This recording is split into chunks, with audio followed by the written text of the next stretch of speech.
നിങ്ങളിപ്പോ UDF എന്ത് അടിസ്ഥാനത്തിലാണ് പറയുന്നത്? ഇല്ല, UDF വോട്ടാണ് ഞാൻ പിടിക്കുന്നത് എന്ത് അടിസ്ഥാനത്തിലാണ് പറയുന്നത്?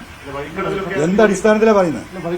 നിങ്ങളിപ്പോ ചോദിച്ചു LDF വോട്ടാണ് ഞാൻ പിടിക്കുന്നത് എന്ന് ഞാൻ പറഞ്ഞപ്പോ നിങ്ങൾ ചോദിച്ചു, നിങ്ങൾ പറഞ്ഞുകൊണ്ടിരിക്കുക UDF വോട്ടാണ് പിടിക്കുന്നത്. എന്തിന്റെ അടിസ്ഥാനം? അല്ല, അത് നമുക്ക് പറയാനായിട്ടില്ല. ഫൈനൽ വരട്ടെ, ഫൈനൽ വരുമ്പോ നമുക്ക് പറയാം.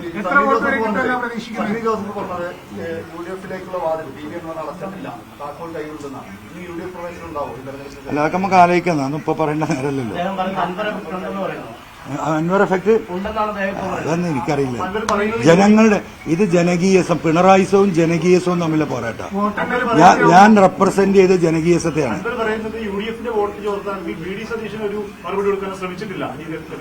ഇത് BD സതീശന്റെ രണ്ട് ഘടകം.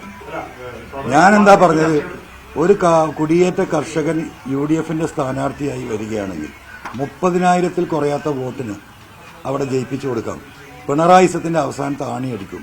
അതിനുള്ളൊരു സാഹചര്യം ഒരുക്കി തരണം.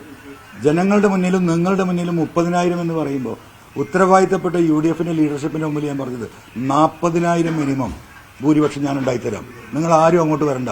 ആ സ്ഥാനാർത്ഥിയെ നിശ്ചയിച്ച് പ്രഖ്യാപിച്ചിട്ട് നിങ്ങൾ മടങ്ങിക്കോ.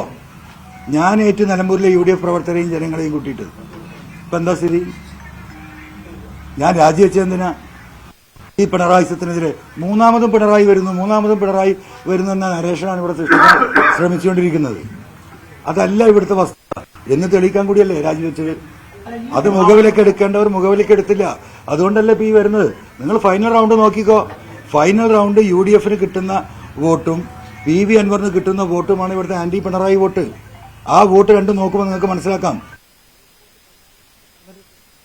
ഈ പറയുന്ന സ്വരാജ് തോറ്റ ഇപ്പൊ നിങ്ങൾ കിട്ടിയ വോട്ട്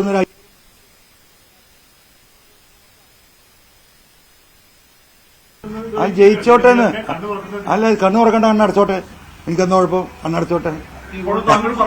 താങ്കൾ കണ്ണടപ്പിക്കാനോ വന്നെങ്കിൽ താങ്കൾ കണ്ണടപ്പിച്ചോ, കുഴപ്പമെന്ന്. Who case? ഞാനൊന്നും പ്രതീക്ഷിക്കുന്നില്ല. ഞാൻ ജനങ്ങളുടെ സപ്പോർട്ടാണ് പ്രതീക്ഷിക്കുന്നത്. ഒരാൾ ചെയ്യും.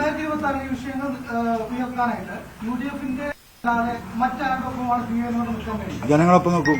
ഞാൻ പറയുന്നത് അങ്ങനെ ഒരു ഒറ്റയ്ക്ക് ഒരു മൂന്നാം മുന്നണിയും ഉണ്ടാക്കിയിട്ട് കേരളത്തിൽ നമുക്ക് അധികാരം പിടിക്കാൻ പറ്റും അല്ലെങ്കിൽ എന്തെങ്കിലും മുന്നേറ്റം ഉണ്ടാക്കാൻ പറ്റുമെന്ന് നേരത്തെ നമുക്ക് തെളിയിക്കാൻ കഴിഞ്ഞിട്ടില്ല. അങ്ങനെ കഴിയുമെന്ന് നിങ്ങൾക്ക് തോന്നുന്നുണ്ടോ? നിങ്ങൾക്ക് 3000 വോട്ടിന് കിട്ടുമെന്നല്ലേ പറഞ്ഞിരുന്നത്.